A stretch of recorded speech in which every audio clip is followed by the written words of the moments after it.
I've been keen on hill walking, mountaineering, I suppose, certainly since my student days. And with Edinburgh University Mountaineering Club, which had quite a good reputation for some good climbers, I did most of my initial climbing.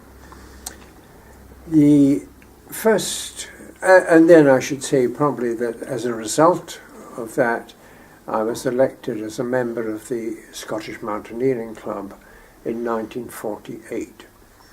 And at that time, I think it was necessary to have done quite a significant number of Munros, and 2/3 of them were to have been done in winter season. So there was an emphasis on winter mountaineering. So that was 1948. And in 1948, and this is I'm talking about the civilian side at the present moment, was the first course when Glenmore Lodge was opened up and became then the civilian climbing, and it is now. It's very central. And again, that's a long history, but without going into it in detail. But I was one of the instructors on that course. Lord Malcolm Douglas Hamilton was group captain, I think, for Scotland for training, and he was involved in that. And that's how I came in contact with him, which is also slightly later on in the story, because I found when I was called up for national service that I must have had a red mark against my name or something like this, because it was assumed that I was going to one of the mountain rescue teams, and I presume that was on the basis of, as I say, having been an instructor in 1948 at Glenmore Lodge. So that was the start of it, but coming then around to what we want to talk about, and that's RAF Mountain Rescue. I was posted to Whig Bay, which at that time was Sunderland. The Sunderlands would come in there and then go across to the main factory in Ireland, and Whig Bay was the sort of intermediary before the Sunderland flying boats flew out wherever they were going. And at that point, I was in charge of the one. Yes, Sergeant Anderson was the NCO in charge, and I was obviously quite a bit more experienced than him, and we worked together very, very harmoniously. I was also medical officer, or my duties as medical officer also covered the Sunderland, and we had an MTB, a modified MTB, for rescue purposes. The only amusing sideline of that, which has nothing to do with the original story, is that when they went out on exercise or a call out, and of course they had to be afloat every time a flying boat was landing or taking off. But if they went out on exercise, they came back and got a rum ration. Oh, yeah. And the mountain rescue boys were a bit peeved with that, and by one means or another, we arranged it so that if we were out on an exercise, mountain rescue, we managed to be entitled to a rum ration when we came back. Good on you. But these are only sort of fiddly details. Now, good. Whig Bay then closed after I'd been there about 6 months, and I then was responsible also for West Frew. There had been a separate medical officer there who retired, and so I was responsible for West Frew as well. What it meant is that Whig Bay, the total premises were left empty, and someone in their wisdom, and maybe with a little bit of nudging, suggested that the officers' mess would be a very good base for the rescue team, and that I could use the CO's quarters, which were immediately opposite. So we had a very comfortable little mountain rescue set up there. And I won't say quite a bit of liberty, but I mean, we were together as a team. Yeah. even to the amusing extent Good. that when my daughter was born, she was beginning to crawl around, and Sergeant Anderson put up a notice: do not move your vehicle without looking underneath first, in case baby had crawled Baby under. under. And if the baby made too much noise, the boys were very good at pick her up, take her back in, in. play with her around, then bring her back. Lovely. So that's how I came to actually live at Wig Bay Right. all that time, and as I say, be the medical officer for Westford. And of course, it was at that time doing bombing trials of they're controlled by Farnborough, so I was quite Yeah. a high level. I don't know exactly what trial they were doing, but it was a system of improving bomb sites and Yes. things of that sort. So that was how I then came into mountain rescue. Yeah. But being an innocent in the services, all my orders came from AD Rescue Air Ministry. And so when I went and looked at the equipment, I was appalled.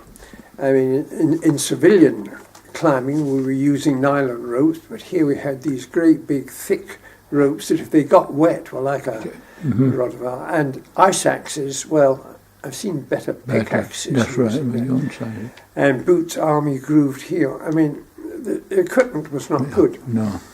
And I'd spoken to the West Fruit Station commander, and out of their various funds for various purposes, he'd given me permission to go into Glasgow, to Blacks, and buy a nylon rope. So when I saw the equipment, in my innocence, I wrote a letter to AD Rescue Air Ministry saying I was appalled by the equipment.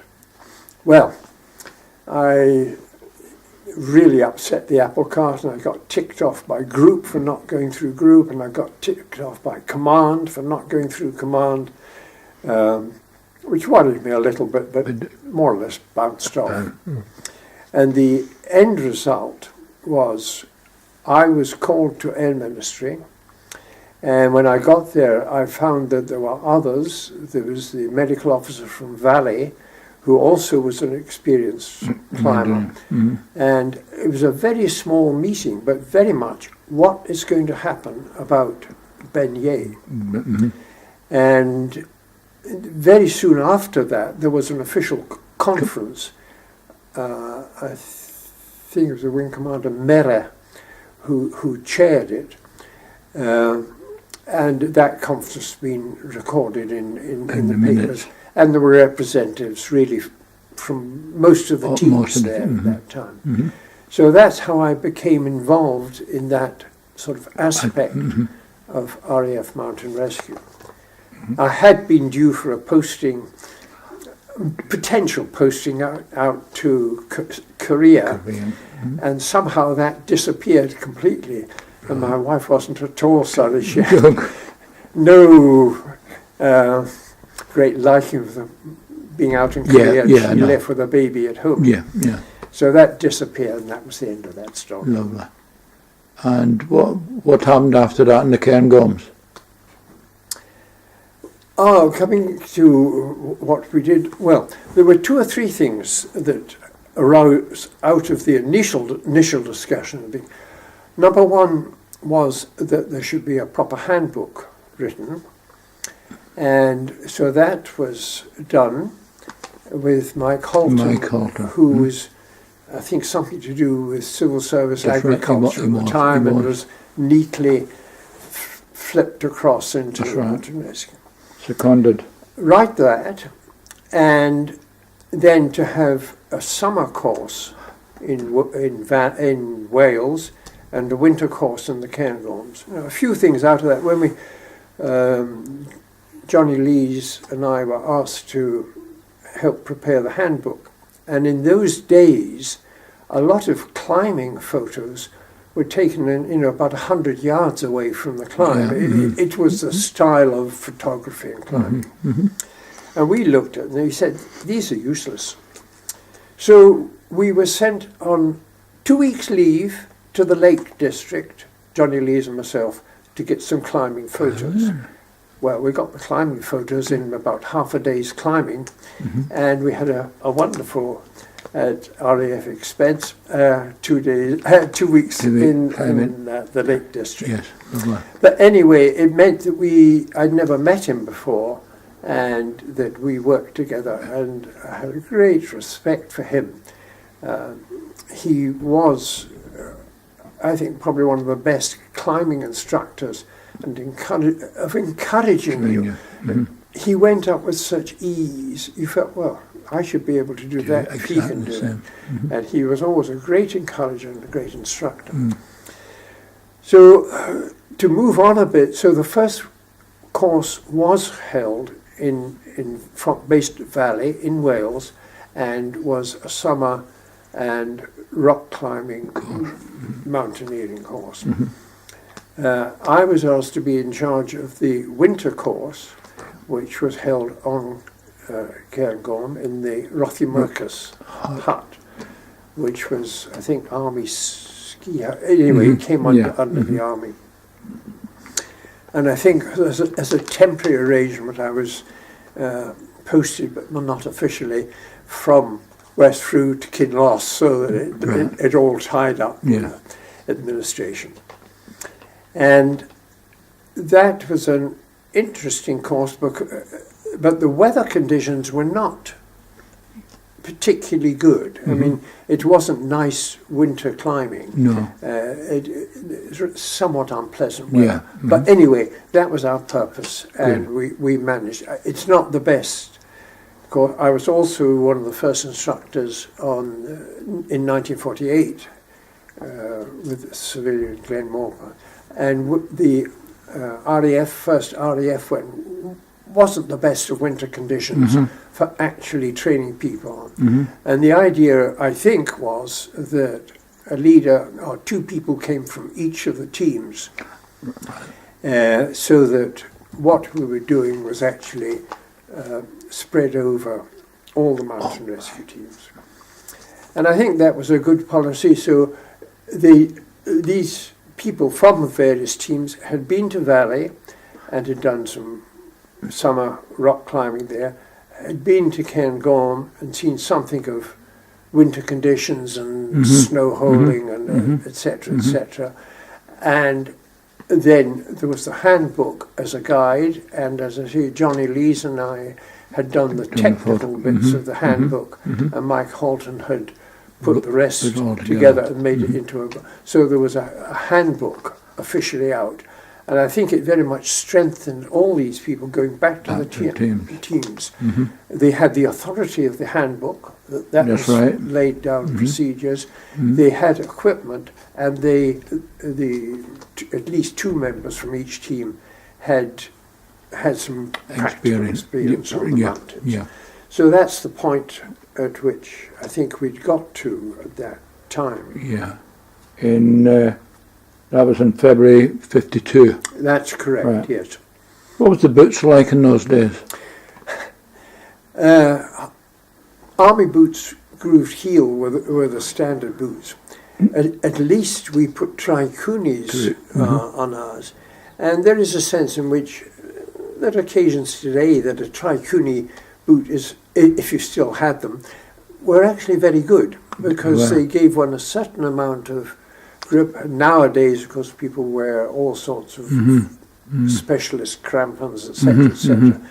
But once we were allowed to put tricunis on the boots rather than just hobnails, they were a much more useful boot, but not ideal. No. And then we went from there to Vibrams. Commando soles. Yeah, and they were really very much better for our practical purposes.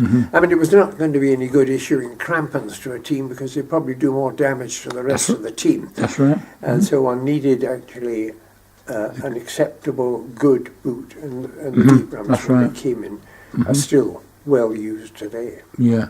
And what about all the rest of equipment, the clothing and the rucksacks? What were they like? That came along gradually. We certainly quite rapidly got access to ropes, to nylon, and to ice axes suddenly appeared. Yeah. They tended to be at that time rather the McInnes ice axes, which are a longer stick than ours today used, but nevertheless a very useful thing if you're trudging up a snow slope. So that equipment came along, and we gradually got better equipment. There came windproof equipment came in, and there was a general gradual upgrading of equipment in line with what was currently being used. Yeah, so the smocks went out, and that's right. Better equipment came in from blacks. Who introduced the Scott carabiner? Sorry? Who introduced the Scott carabiner? Do you remember those? Yes. I can't remember. I mean, a very light alloy carabiner. That's correct. I think that came in after I was out, because I certainly use them now, but we didn't use them at the time. Oh, right. But we were certainly using carabiners and descendeurs for going down the ropes. These sort of bits of metal equipment became readily available, and teams, and certainly I had a great deal to do, not with the civilian rescue team on Ben Nevis, because I was in charge of the hut at the bottom, the CIC hut. Good. And I knew everybody who came in, collected the keys from our house and went up there, so I knew who was in the hut at any one time. And that in itself was a great help, because we had some really top climbers coming up. Yeah. But we had a different philosophy, because mountain rescue teams have to be trained to go down mountains. Climbers are busy going up mountains. That's right. And I remember we'd had an accident, a fatality on Tower Ridge had happened, and there were, without mentioning names, 2 or 3 of the people who were regarded as some of the, at that time, the world's finest climbers, had brought the bodies down, came down and reported it. And I said, fine, it was just after midnight when they came down to the police station, we'll call out the rescue team. But they said, we've just come down, you'll never manage. I said, yes, we will. Because with the civilian team, a number of them would give up a day's work to come out. If we could do something through the night, they might be a bit sleepy at work, but they didn't lose a day's pay. It didn't affect them all. Some firms and companies were very good at realizing. Very understanding. Very understanding. And consequently, we would go up and fetch a body down on a stretcher and down to the railway line, going into the BA factory, and that saved us. It meant we could go straight down to it instead of coming down the traditional path of Ben Nevis. Time consuming. And time consuming. So that was the stage we were at when I was working as a general practitioner.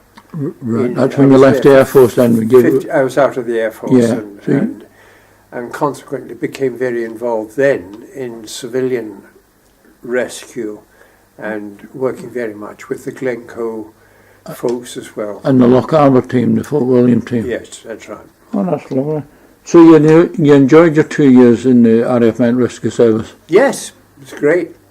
I enjoyed it altogether with, I think, once I ended up in a strange posting. It's not worth recording. Well, from West Frew?